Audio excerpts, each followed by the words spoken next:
Dinos Chapman, Fact TV at MUTEK.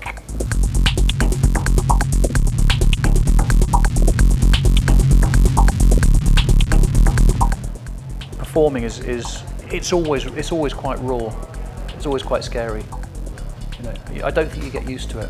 Every time we've played anywhere, it's always different. You know, the idea that you just sort of trot the same thing out time after time is kind of, it doesn't happen. You know, you play in one place and it sounds incredibly raw, then you play somewhere else and it sounds incredibly dancey, and then you play somewhere else and it's, you know.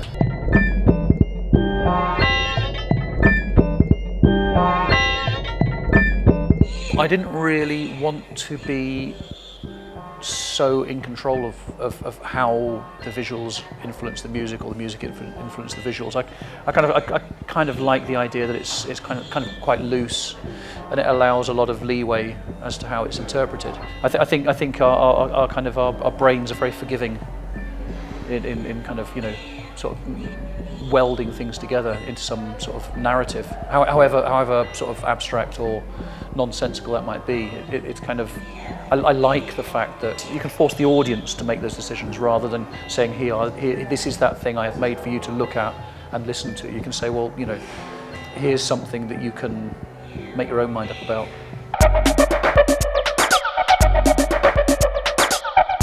I've got used to the idea of using things that I've made in the past 10 years and not seeing them as old, but seeing them as kind of like, you know, bits that were waiting for the moment to be used in something else. So I'm kind of going through a lot of the stuff that I've amassed in the last 10 years. I mean, with making the films, it's like I'm actually going to have to get out there and make some new films, because I've made less films than I've made music, so kind of I'm running out of visual material.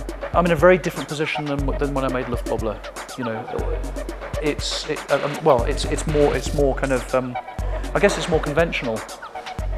You know, I can't pretend to be the new kid on the block anymore. Basement to Glastonbury in a year.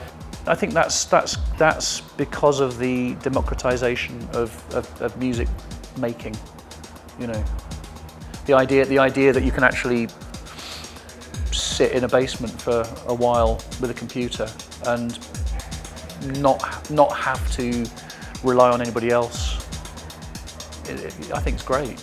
You know, all of the, you know, the virtuoso kind of musicians must, you know, it must be a terrible thing that, you know, that kids, sort of 12-year-old kids, are sort of churning out sort of, you know, music on their little computers.